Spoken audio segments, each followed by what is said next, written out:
Hi, this is Ennis from Never Stop Trucking. We are talking about ELD devices for box trucks.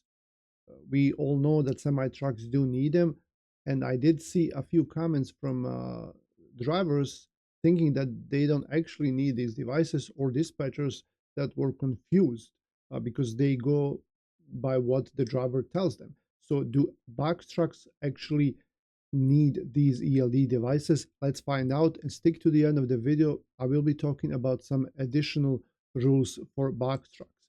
Now, let's first see who is ELD exempt, all right? Meaning that you don't need an ELD device in your truck. Now, if you're ELD exempt, it doesn't mean that you don't need to record your driving. You most likely will still need to use paper logs, but ELDs are just connected to the truck, and they're automatically recording driving time. All right, so that way everyone can track them. The office, their trucking companies, DOT officers, and nowadays even brokers.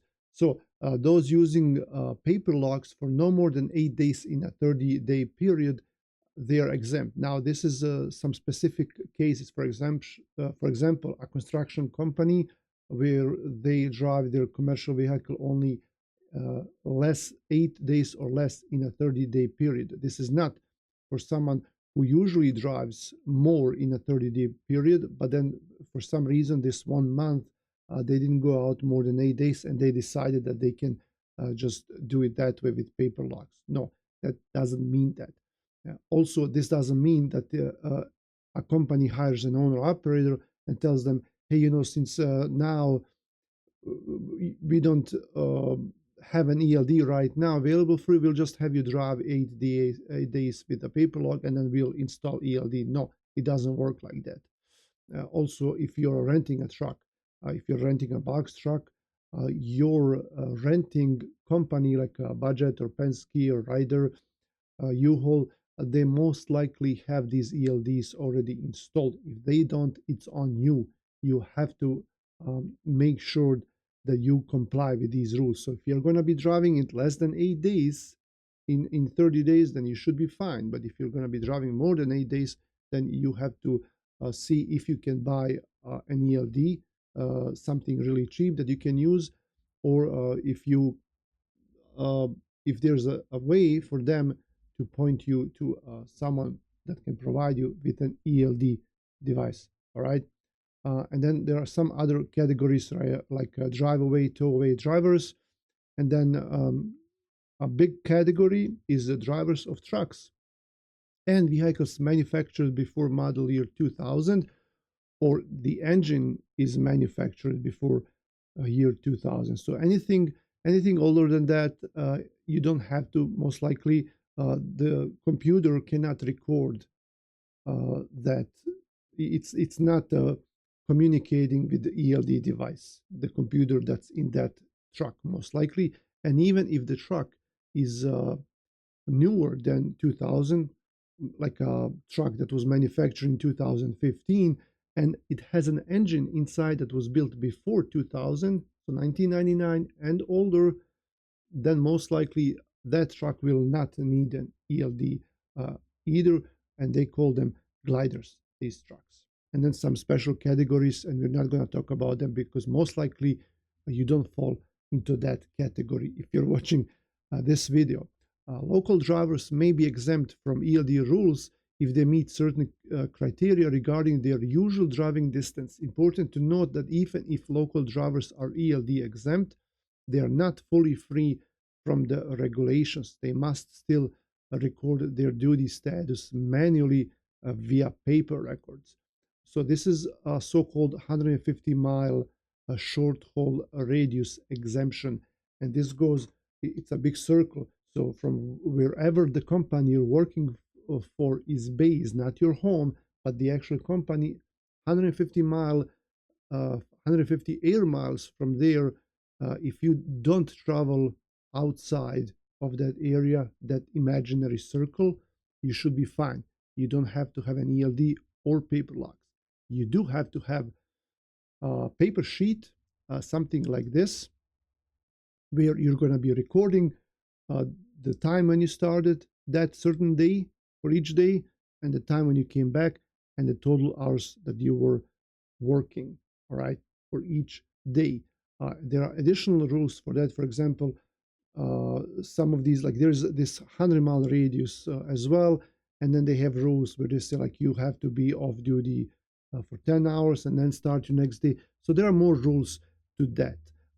That should be some material for new video, but in this video, if we're gonna just tell you that if you're 150-mile radius or less, then you probably qualify for this. You have to ask the company you work for.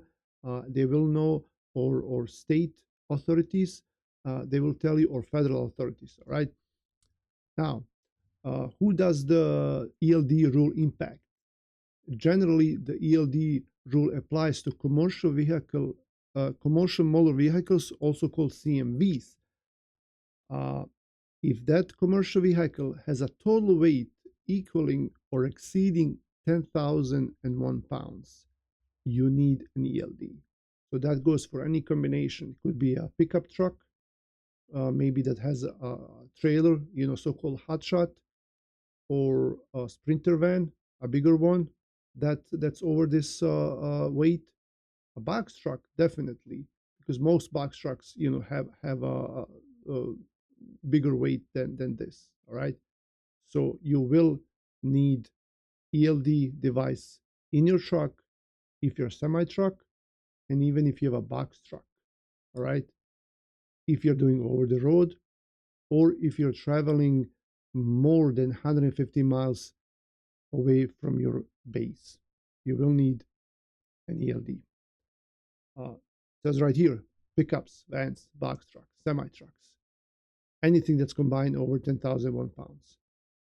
Paper logs can be used if you're not using them for more than 8 days in a month. Like we said before, it must be a legit reason. Maybe your truck breaks down, or and then you cannot connect your ELD to the engine computer, or your ELD device breaks down.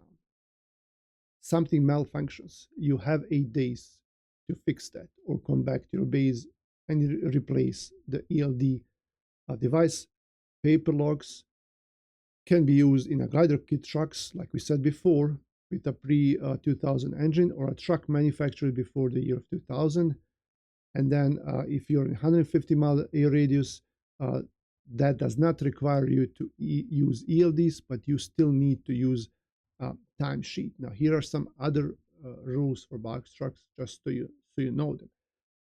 If you're in a box truck that's less than 26,000 pounds heavy of a gross vehicle weight rating, then you don't need a CDL. All right.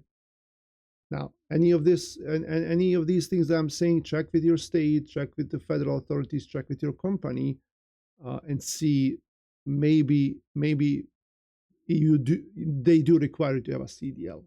I don't know, but generally, uh, you shouldn't have to have the CDL for these trucks. Also, you don't need to be a part of the drug testing program.